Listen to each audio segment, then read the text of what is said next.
Hey everyone, I'm Craig. Welcome back to the OAG RC. We are on the final stretch of the chassis build for the XV02. On the parts bag E, which kicks us off installing our servo and putting our servo saver on. The kit comes with a high torque servo saver out of the box, which is great because I would normally put those on this sort of chassis anyway. So I'm going to go ahead and get that connected up and get the receiver and the battery and everything all working.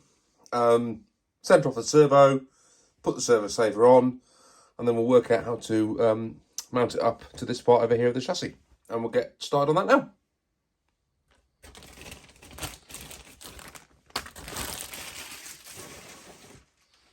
This is my favourite bit of any build, that last parts bag, when you know you're getting closer and closer to the finish. In this build, you know, we haven't even got the electrics out until this point, so this is the first opportunity to start connecting everything up and seeing how it all works. Now, we're putting in here, I think this is a TBLE, it's an 04, so it's one of the latest ESCs from Tamiya. Difficult to get hold of these at the minute. I'm lucky to have this one knocking around.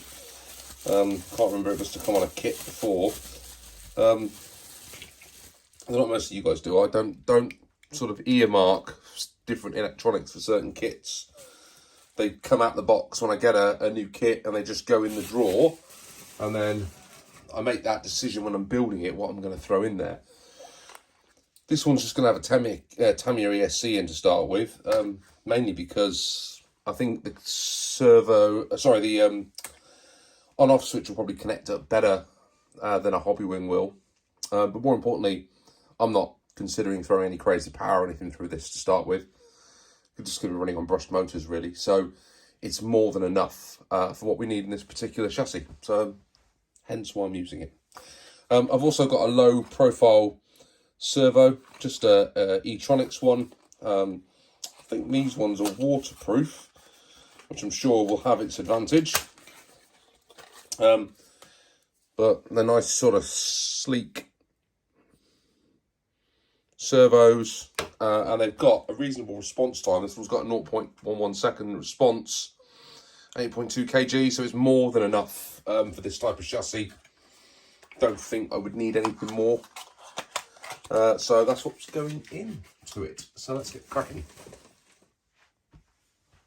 It's hacksaw time.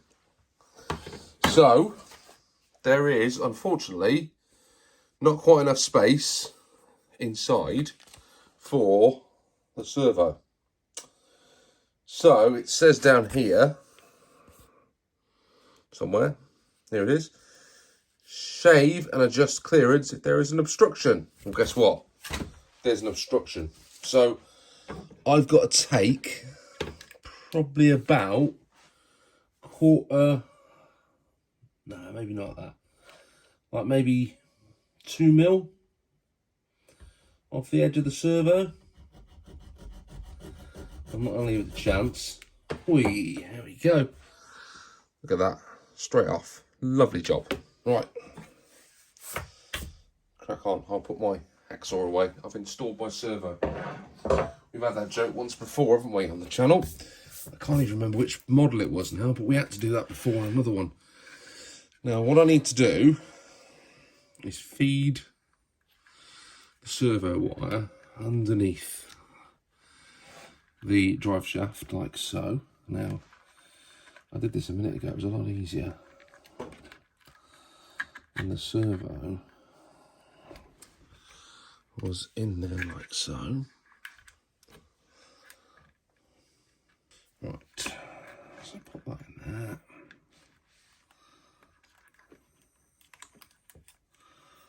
Put that in there, pull that through, like so.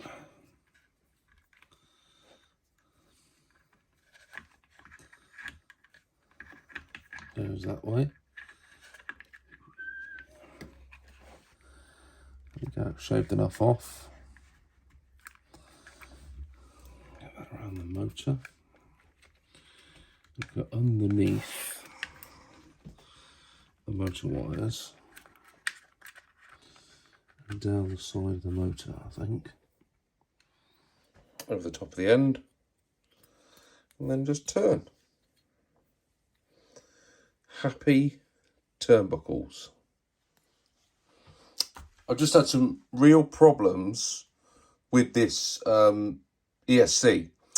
So for some reason it was not configured right at all out of the box, and it was just giving me full throttle without even touching the transmitter. So what I had to do is reprogram the ESC. So it's always worth, when you're installing electronics, always worth making sure the settings on the ESC are bang on. I don't normally do that, and actually I've got a couple of others that are a little bit glitchy, and I wonder whether I need to do something similar. So as I clean up my models over the winter, I'm going to do that with each ESC and just reprogram them and reset them up so they're ready to rock. Right, on to cable management. I don't know if you can see that in there, but there's quite some neat cable management going on the inside of there. See that? And then we've got this bit of extra foam in here just to stop dust getting in. It's very cool. Tell you what, my cable management is not too bad. I know this looks like a bit of a dog's dinner here, but I think it's supposed to be like that. But the rest of it looks all right, doesn't it? So the next thing to do is to put some wheels on it. I know, we're nearly there. Right, let's get the wheels up and then we'll have a look at it. Just in case anyone's wondering. Oh, lovely. Brand new tyres. You know, when you get to this part of the build, you can't go to bed at this point, can you? Because you're almost at the point where you've got a chassis with some wheels on it. Let's put the wheels on and have a look.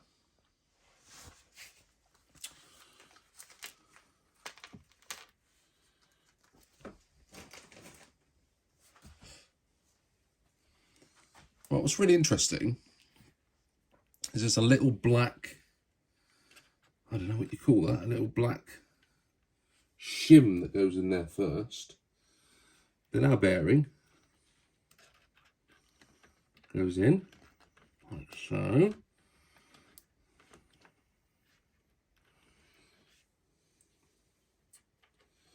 Then we've got our rod that goes through there like that.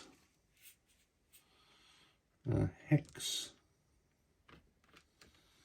goes on the top of there, like so.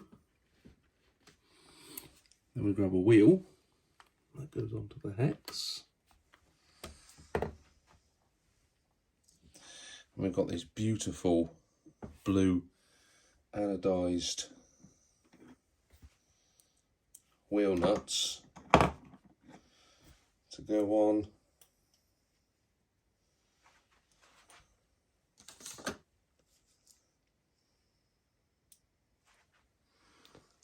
there.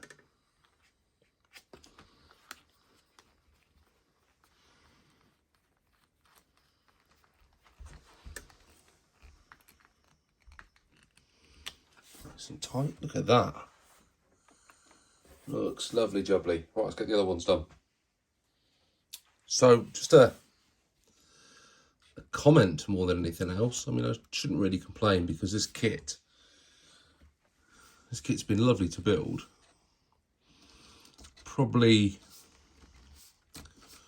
one of the best kits that I've put together. I mean, it's very high end. There's a lot of nice parts on it. I bet that TT02BR is going to be lovely as well. But I just wish, Tamiya, if anyone from Tamiya ever watches my videos, why have you cheaped out and given us plastic hexes when everything else is such lovely, high quality parts? We've got these lovely blue anodized wheel nuts, and then you've cheaped out on the hexes on the inside of it. Just doesn't make any sense to me, but look at that. That is stunning. It's a stunning chassis. Now I've got a couple of adjustments to make on the rear and on the front. I've got a couple of little plastic attachments to make on it, just to finish it up. I think they're for what are they called?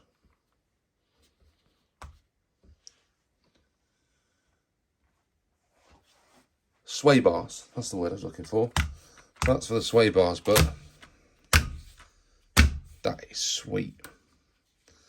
Loads of ground clearance on it. It doesn't really bottom out. Looks great, doesn't it? Let's go. Those last couple of bits added on, and we'll take a look at it. Right, there we go. That's where we're going to leave it. So it's looking good, isn't it? The reason I'm leaving it there, I've actually got, there's a polycarbonate body cover or chassis cover that goes over this. It's got some fenders as well that go into the arches. But I'm going to put that on when I do the body shell, because I've got to cut it out, I've got to trim it, got to attach it all together. I've got to stick some foam on the inside, some tape. So I'm not going to do that as part of the chassis build. We're going to leave that here and put that into the next part. So let's get you down. Let's have a look at this. Now we're done. I mean, it's fantastic, isn't it? It looks great. Give you a full tour around the front. Body posts are right down the front. You see those right on the bumper. Over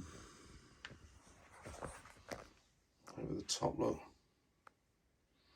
And those are the ones at the back. We've got these braces as well, which sort of support the body posts, hopefully make them a bit stronger. Battery goes down that far side, and these battery doors here just swing out, which is quite cool as well. There we go, everybody. XV02 chassis is now built. So what's left for me to do is to work out the tension in the shocks, get those right. I think they're a bit loose, and tense those up a little bit, I think.